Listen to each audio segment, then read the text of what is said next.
Welcome back to our channel. In today's video, we are going to show you how to do redirects on Squarespace. Let's begin. To set up redirects on Squarespace, you can use the URL mapping feature because this is useful when you are migrating content, changing URLs, or just need to point users from one page to another. Now, once you are logged into your account, I need you to navigate to your site's dashboard, and there's going to be an option on the bottom left corner where you can see the gear icon or the cog icon settings. Click that and you would be forwarded to this section.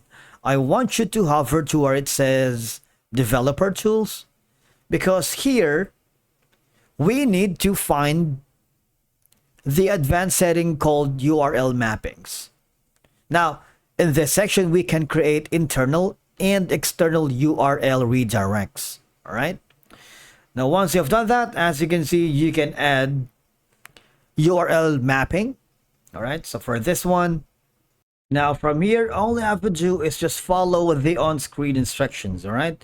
Now, the Squarespace URL mappings will allow you to change the location of certain URLs on your site. All right. So for example, in this one, you can either use a 301 or a 302 redirect right here.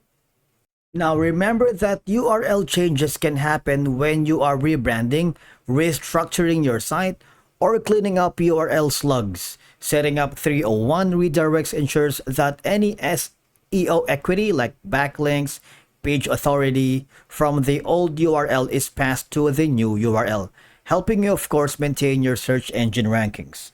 And that's it for today's video. Thank you so much for watching. We will see you again in the next one.